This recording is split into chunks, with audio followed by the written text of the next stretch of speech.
श्रीरघुराजपदाब्जनिकेतन पंकजलोचन मंगलरासे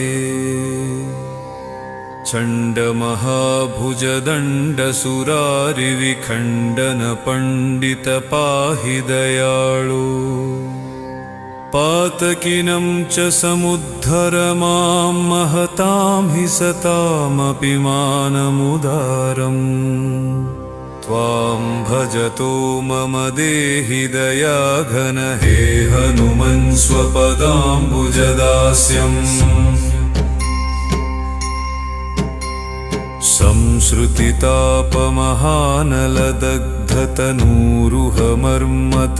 संसृतितापमहानलदग्धतनूरुहमर्मतनोरतिवेलं पुत्रधनस्वजनात्मगृहादिषु सक्तमतेरतिकिल्बिषमूर्ते केनचिदप्यमलेन पुराकृतपुण्यसुपुञ्जलवेन विभो वै त्वां भजतो मम देहि दयाघन हे हनुमन् स्वपदाम्बुजदास्यम्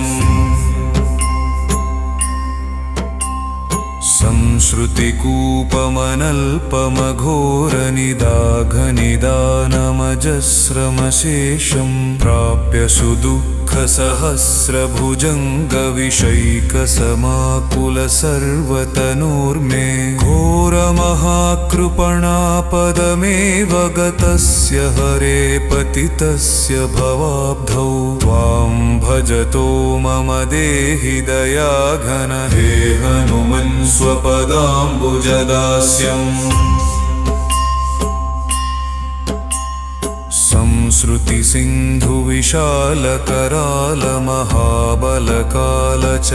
संश्रुतिसिन्धुविशालकरालमहाबलकालचषग्रसनार्तं व्यग्रसमग्रधियं कृपणं च महामदनक्रसुचक्रहृतासुं कालमहारसनोर्मिनिपीडितमुद्धर दीनमनन्यगतिं मां त्वां भजतो मम देहि दयाघन हे हनुमन् स्वपदाम्बुजदास्यम्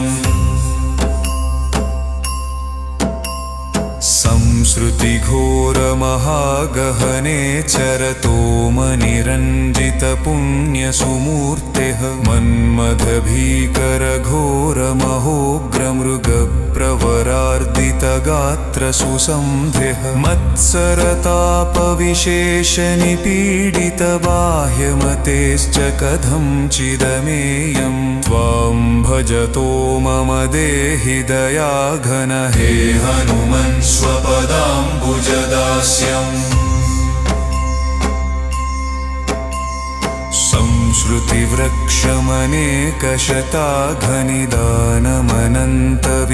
संश्रुतिवृक्षमनेकशताघनिदानमनन्तविकर्मसुशाखं दुःखफलं करणादिपलाशमनङ्गसुपुष्पमचिन्त्य सुमूलं तं ह्यधिरुह्य हरे पतितं शरणागतमेव विमोचय मूदं त्वां भजतो मम देहि दयाघन हे हनुमन् स्वपदाम्बुजदास्यम्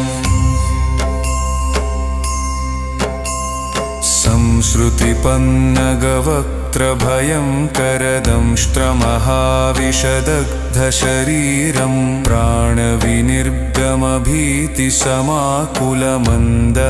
प्राणविनिर्गमभीतिसमाकुलमन्दमनाधमतीव विषण्णं मोहमहाकुहरे पतितं दययोद्धर मामजितेन्द्रियकामं त्वां भजतो मम देहि दयाघन हे हनुमन् स्वपदाम्बुजदास्यम्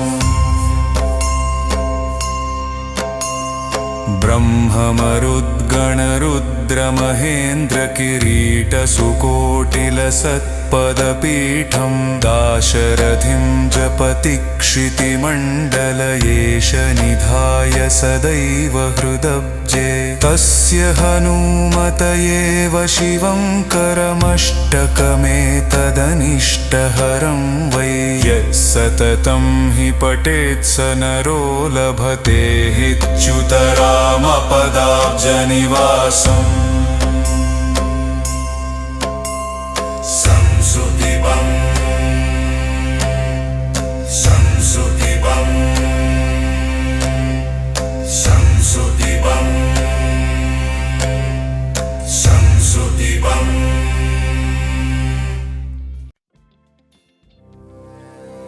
श्रीरघुराजपदाब्जनिकेतन पङ्कजलोचन मङ्गलरासे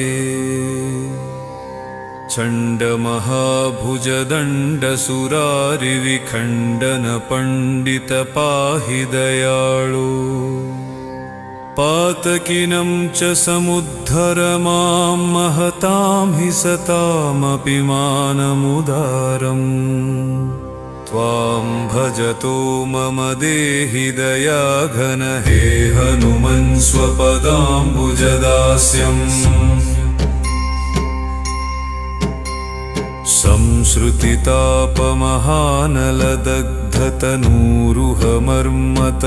संसृतितापमहानलदग्धतनूरुहमर्मतनोरतिवेलं पुत्रधनस्वजनात्मगृहादिषु सक्तमतेरतिकिल्बिषमूर्ते केनचिदप्यमलेन पुराकृतपुण्यसुपुञ्जलवेन विभो वै त्वां भजतो मम देहि दयाघन हे हनुमन् स्वपदाम्बुजदास्यम्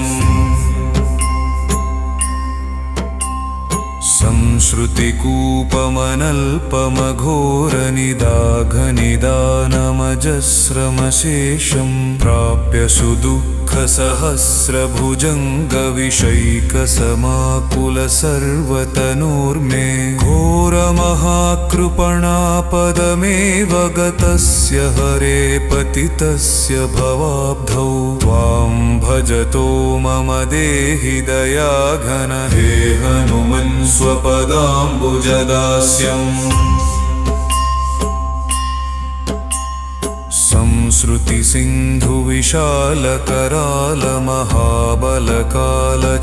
संसृतिसिन्धुविशालकरालमहाबलकालचषग्रसनार्तं व्यग्रसमग्रधियं कृपणं च महामदनक्रसुचक्रहृतासुं कालमहारसनोर्मिनिपीडितमुद्धर दीनमनन्यगतिं मां त्वां भजतो मम देहि दयाघन हे हनुमन् स्वपदाम्बुजदास्यम्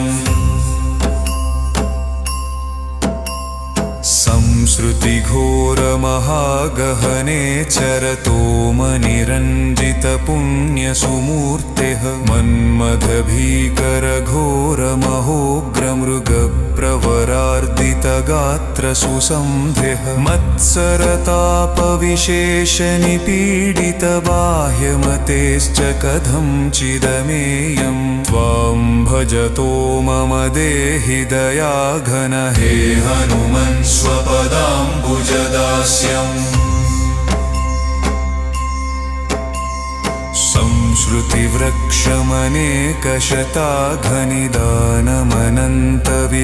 संसृतिवृक्षमनेकशताघनिदानमनन्तविकर्मसुशाखं दुःखफलं करणादिपलाशमनङ्गसुपुष्पमचिन्त्य सुमूलं तं ह्यधिरुह्य हरे पतितं शरणागतमेव विमोचय मूदं त्वां भजतो मम देहि दयाघन हे हनुमन् स्वपदाम्बुजदास्यम्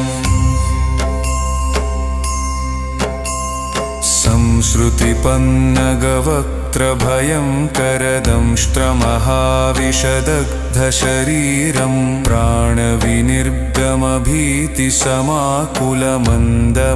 प्राणविनिर्गमभीतिसमाकुलमन्दमनाधमतीव विषण्णं मोहमहाकुहरे पतितं दययोद्धर मामजितेन्द्रियकामं त्वां भजतो मम देहि दयाघन हे हनुमन् स्वपदाम्बुजदास्यम्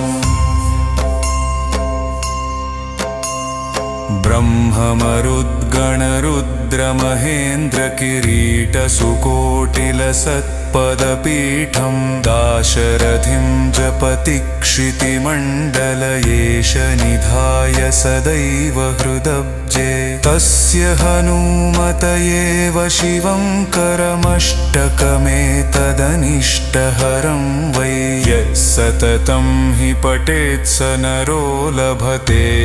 च्युतरामपदाब्जनिवासम् संसृतिपं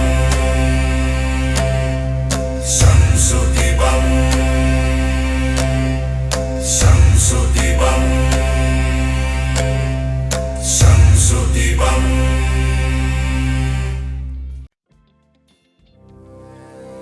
श्रीरघुराजपदाब्जनिकेतन पङ्कजलोचन मङ्गलरासे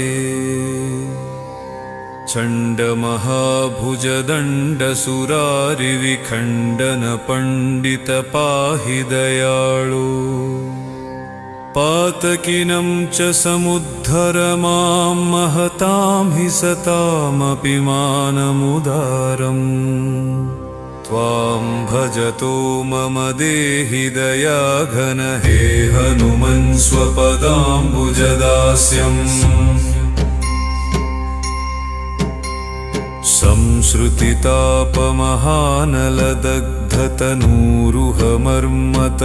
संसृतितापमहानलदग्धतनूरुहमर्मतनोरतिवेलं पुत्रधनस्वजनात्मगृहादिषु सक्तमतेरतिकिल्बिषमूर्ते केनचिदप्यमलेन पुराकृतपुण्यसुपुञ्जलवेन विभो वै त्वां भजतो मम देहि दयाघन हे हनुमन् स्वपदाम्बुजदास्यम्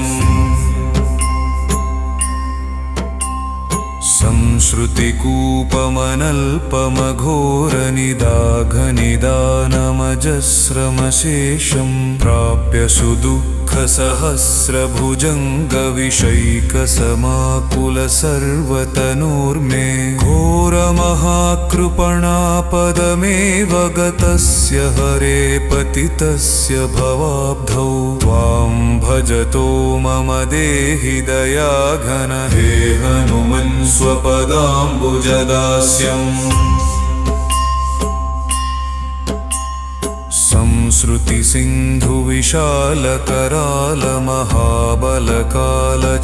संसृतिसिन्धुविशालकरालमहाबलकालचषग्रसनार्तं व्यग्रसमग्रधियं कृपणं च महामदनक्रसुचक्रहृतासुं कालमहारसनोर्मिनिपीडितमुद्धर दीनमनन्यगतिं मां त्वां भजतो मम देहि दयाघन हे हनुमन् स्वपदाम्बुजदास्यम् संसृतिघोरमहागहने चरतोमनिरञ्जितपुण्यसुमूर्तेः मन्मथभीकरघोरमहोग्रमृगप्रवरार्दितगात्रसुसंध्यः मत्सरतापविशेषनिपीडितबाह्यमतेश्च कथञ्चिदमेयं त्वां भजतो मम देहि दयाघन हे हनुमन् स्वपदाम्बुजदास्यम्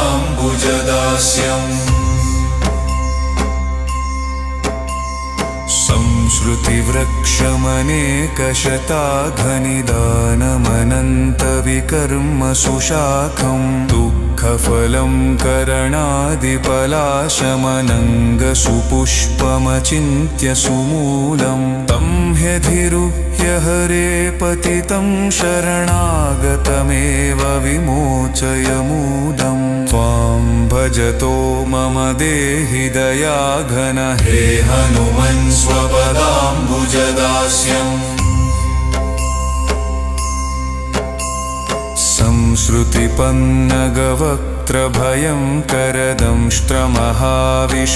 संसृतिपन्नगवक्त्रभयङ्करदंष्ट्रमहाविशदग्धशरीरं प्राणविनिर्गमभीतिसमाकुलमन्दमनाधमतीव विषण्णं मोहमहाकुहरे पतितं दययोद्धर मामजितेन्द्रियकामं त्वां भजतो मम देहि दयाघन हे हनुमन् स्वपदाम्बुजदास्यम्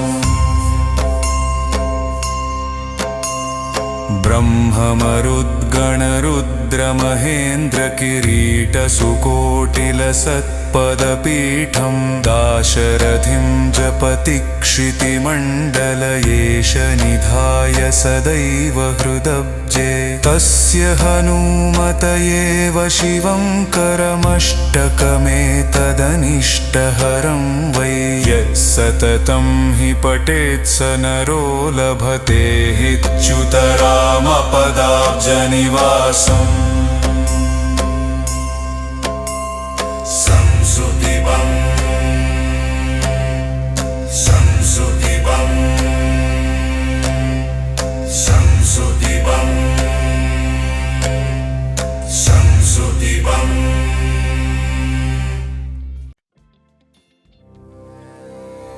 श्रीरघुराजपदाब्जनिकेतनपङ्कजलोचन मङ्गलरासे चण्डमहाभुजदण्डसुरारिविखण्डन पण्डित पाहि दयाळु पातकिनं च समुद्धर मां महतां हि सतामपि मानमुदारम्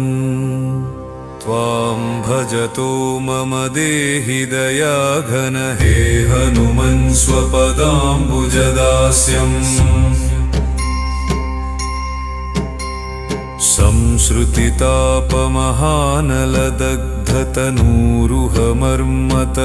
संसृतितापमहानलदग्धतनूरुहमर्मतनोरतिवेलं पुत्रधनस्वजनात्मगृहादिषु सक्तमतेरतिकिल्बिषमूर्ते केनचिदप्यमलेन पुराकृतपुण्यसुपुञ्जलवेन विभो वै त्वां भजतो मम देहि दयाघन हे हनुमन् स्वपदाम्बुजदास्यम्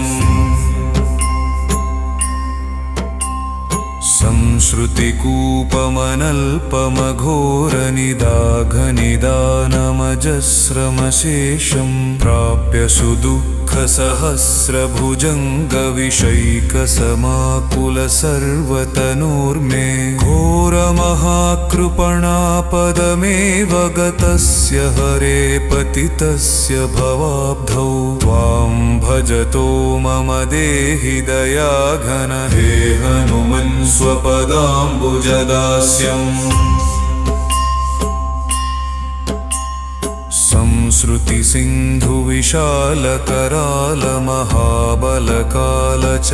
संसृतिसिन्धुविशालकरालमहाबलकालचषग्रसनार्तं व्यग्रसमग्रधियं कृपणं च महामदनक्रसुचक्रहृतासुं कालमहारसनोर्मिनिपीडितमुद्धर दीनमनन्यगतिं मां त्वां भजतो मम देहि दयाघन हे हनुमन् स्वपदाम्बुजदास्यम्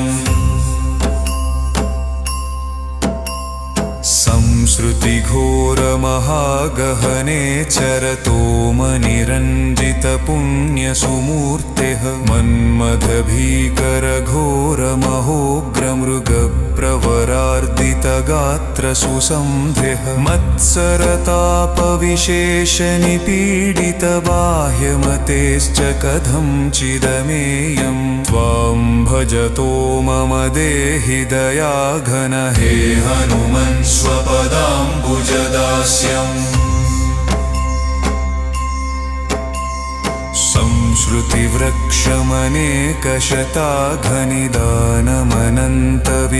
संसृतिवृक्षमनेकशताघनिदानमनन्तविकर्मसुशाखं दुःखफलं करणादिपलाशमनङ्गसुपुष्पमचिन्त्य सुमूलं तं ह्यधिरुह्य हरे पतितं शरणागतमेव विमोचय मूदं त्वां भजतो मम देहि दयाघन हे हनुमन् स्वपदाम्बुजदास्यम्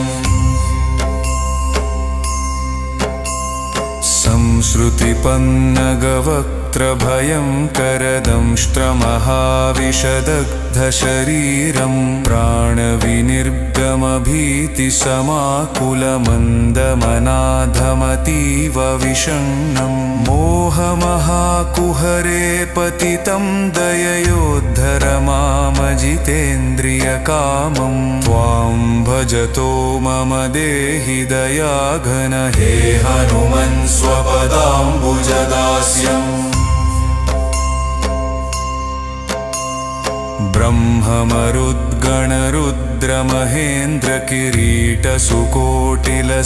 ब्रह्ममरुद्गणरुद्रमहेन्द्रकिरीटसुकोटिलसत्पदपीठं दाशरथिं जपतिक्षितिमण्डलयेश निधाय सदैव हृदब्जे तस्य हनुमतयेव शिवं करमष्टकमेतदनिष्टहरं वै यत्सततं हि पठेत् स नरो लभते च्युतरामपदाब्जनिवासम्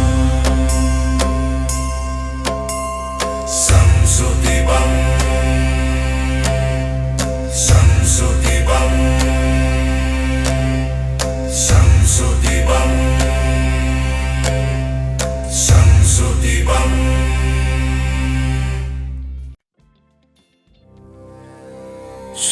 रघुराजपदाब्जनिकेतनपङ्कजलोचन मङ्गलरासे चण्डमहाभुजदण्डसुरारिविखण्डन पण्डित पाहि दयाळु पातकिनं च समुद्धर मां महतां हि सतामपि मानमुदारम् त्वां भजतो मम देहि दयाघन हे हनुमन् स्वपदाम्बुजदास्यम्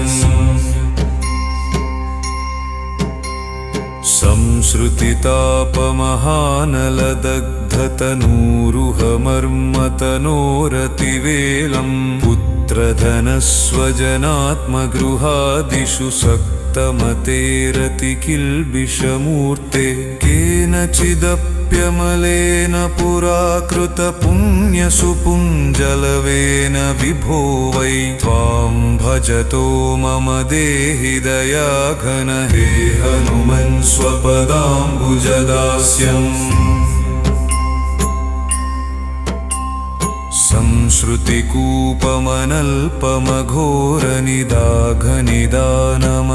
संश्रुतिकूपमनल्पमघोरनिदाघनिदानमजस्रमशेषं प्राप्य सुदुःखसहस्रभुजङ्गविषैकसमाकुल सर्वतनूर्मे घोरमहाकृपणापदमेव गतस्य हरे पतितस्य भवाब्धौ त्वां भजतो मम देहि दयाघन हे हनुमन् स्वपदाम्बुजदास्यम्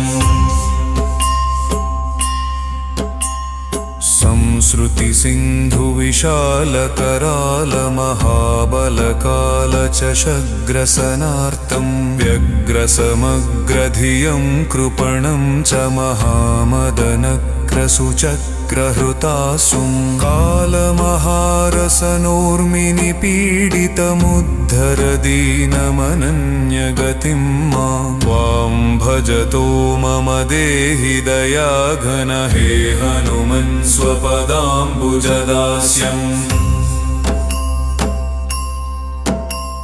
संश्रुतिघोरमहागहने चरतोमनिरञ्जितपुण्यसुमूर्तेः मन्मथभीकरघोरमहोग्रमृगप्रवरार्दितगात्रसुसंध्यः मत्सरतापविशेषनिपीडितबाह्यमतेश्च कथञ्चिदमेयं त्वां भजतो मम देहि दयाघन हे हनुमन् स्वपदाम्बुजदास्यम्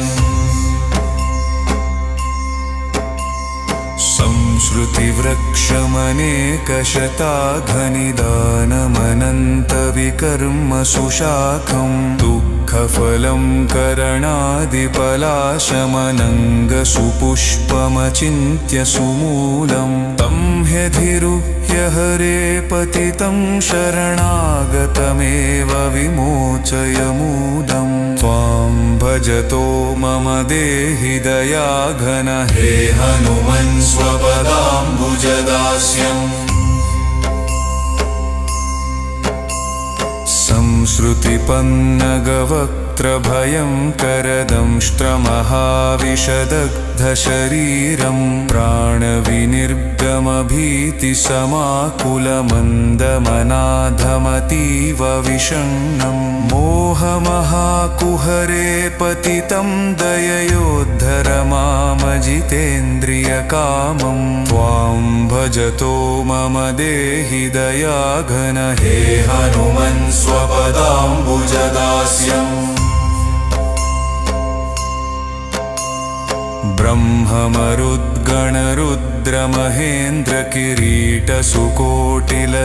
ब्रह्ममरुद्गणरुद्रमहेन्द्रकिरीटसुकोटिलसत्पदपीठं दाशरथिं जपतिक्षितिमण्डलयेश निधाय सदैव हृदब्जे तस्य हनुमतयेव शिवं करमष्टकमेतदनिष्टहरं वै यः सततं हि पठेत् स नरो लभते च्युतरामपदाब्जनिवासम्